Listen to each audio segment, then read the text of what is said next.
A community on edge, a small police department under fire, and a country watching closely.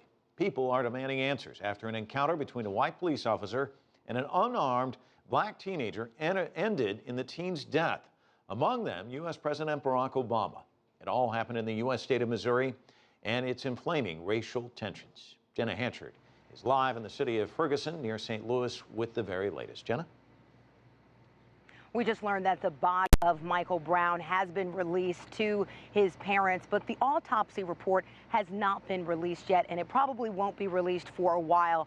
That will tell us how many times Michael Brown was shot, as well as where he was shot. There are a lot of questions about the moments leading up to the death of this 18-year-old.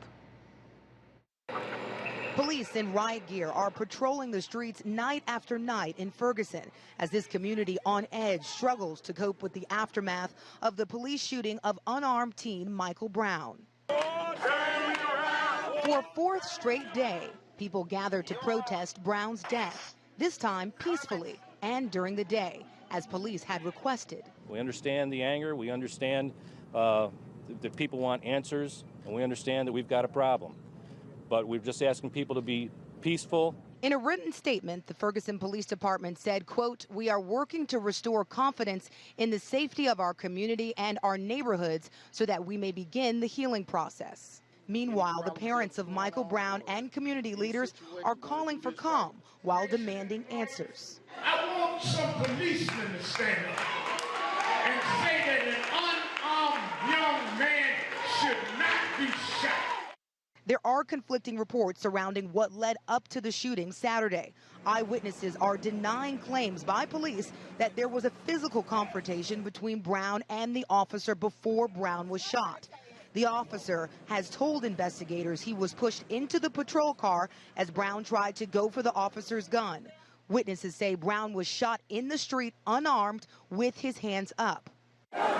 In a move that has further angered this outraged community, the police department has delayed releasing the officer's name because of ongoing threats.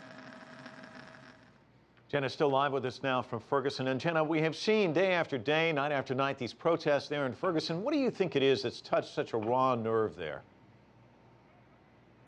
You know, there are a lot of tensions between the black community and law enforcement here, and that has really touched a nerve for a lot of people here. The police force is about 53. They have about 53 officers.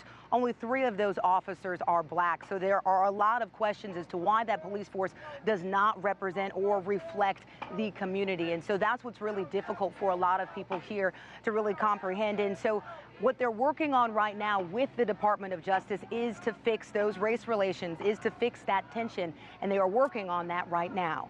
Back to you. Let me ask you about that. The police department involved in this investigation, but also federal agents involved as well, we're hearing, correct? They are running parallel investigations. That would be the FBI is going to be running a parallel investigation, as well as the Department of Justice. Jenna Hanchard live for us there in Ferguson with the latest. Thank you.